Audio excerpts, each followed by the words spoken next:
Hello दोस्तों, welcome to my channel. मेरे channel में आपका स्वागत है। आज मैं आपको एक कहानी सुनाना चाहता हूँ। एक ऐसी कहानी जो आपको सोचने पर मजबूर कर देगी। कहानी का शीर्षक है मेरे अजनबी हम सफ़र। चलिए शुरू करते हैं। वो ट्रेन के रिजर्वेशन के डिब्बे में बाथरूम की तरफ वाली सीट पर बैठी थी।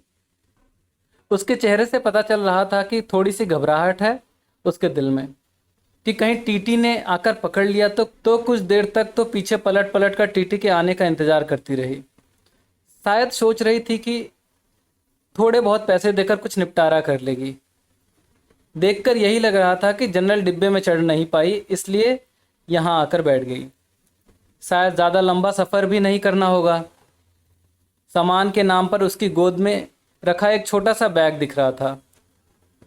मैं बहुत देर तक कोशिश करता रहा पीछे से उसे देखने की, कि शायद चेहरा सही से दिख पाए, लेकिन हर बार असफल ही रहा। फिर थोड़ी देर बाद वो भी खिड़की पर हाथ टिकाकर सो गई और मैं भी वापस से अपनी किताब पढ़ने में लग गया। लगभग 1 घंटे के बाद टीटी आया और उसे हिलाकर उठाया। कहाँ जाना है बेटा? अंकल, दिल्ली तक जाना है। टिकट है? नहीं अंकल, जनरल का है, लेकिन वहाँ चढ़ नहीं पाई इसलिए इसमें बैठ गई। अच्छा, 300 रुपये की पेनल्टी बनेगा। ओह अंकल, मेरे पास तो लेकिन 100 रुपये ही हैं। ये तो गलत बात है बेटा, पेनाल्टी तो भरनी पड़ेगी। सॉरी अंकल, मैं अगले स्टेशन पर जनरल में चली जाऊंगी। मेरे पास सच में पैसे नहीं है, कुछ परेशानी आ गई इसलिए जल्दबाजी से घर से निकल आई और ज़्यादा पैसे रखना भूल गई। बोलते बोलते वो लड़की रोने लगी। टीटी उसे माफ़ किया और 100 रुपये में उसे दिल्ली तक उस डिब्बे में बैठने की परमिशन दे दी। टीटी के जाते उसने इधर आंसू पोंछे और इधर उधर देखा कि कहीं कोई उसकी ओर देखकर हंस तो नहीं रहा। थोड़ी देर बाद उसने किसी को फ़ोन लगाया और कहा कि उसके पास बिल्कुल भी पैसे नहीं बचे हैं। दिल्ली स्टेशन पर कोई जुगाड़ करा के उसके लिए पैसे भिजा दो, वरना वो समय पर गांव नहीं पहुंच पाएगी। मेरे मन में उथल पुथल हो रही थी। न जाने क्यों उसकी मासूमियत देखकर उसकी तरफ खिंचाव सा महसूस कर रहा था। दिल कर रहा था कि उसे पैसे दे दूं और कहूं कि तुम परेशान मत हो और रो मत, लेकिन एक अजनबी के लिए इस तरह की बात सोचना थोड़ा अजीब था। उसकी शक्ल से लग रहा था कि उसने कुछ खाया पिया नहीं है,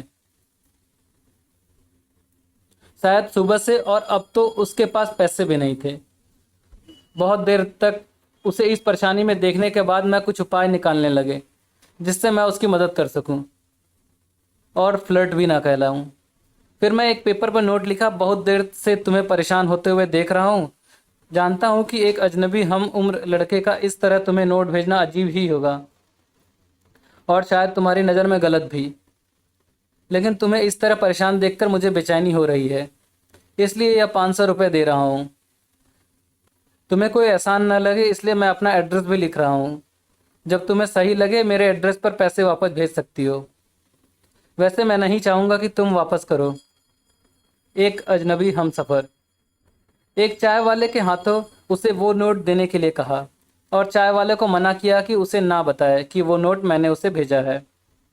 नोट मिलते ही उसने 2-3 बार पीछे पलट कर देखा कि कोई उसकी तरफ देखता हुआ नजर आए तो उसे पता लग जाएगा कि किसने भेजा है, लेकिन मैं तो नोट भेजने के बाद ही मुंह पर चादर डालकर लेट गया था। थोड़ी देर बाद चादर का कोना हटाकर देखा तो उसके चेहरे पर मुस्कुराहट महसूस की। लगा जैसे कई सालों से इस एक मुस्कुराहट का इंतजार था। उसकी आंखों की चमक ने मेरा दिल उसके हाथों में जाकर थमा दिया। फिर चादर का कोना हटाकर हर थोड़ी देर में उसे देखकर जैसे सांसें ले रहा था मैं। पता नहीं चला कब आंख लग गई। जब आंख खुली तो वो वहां नहीं थी।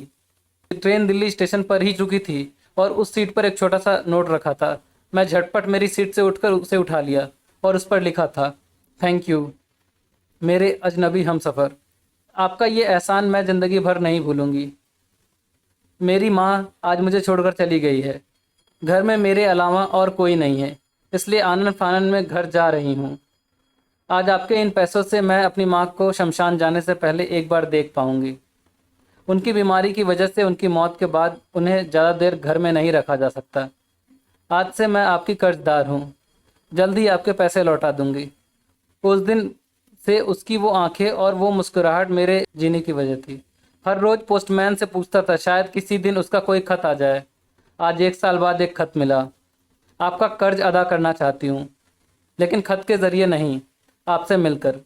नीचे मिलने की जगह का पता लिखा था और आखिर में लिखा था, तुम्हारी अजनबी हमसफ़र। Thank you.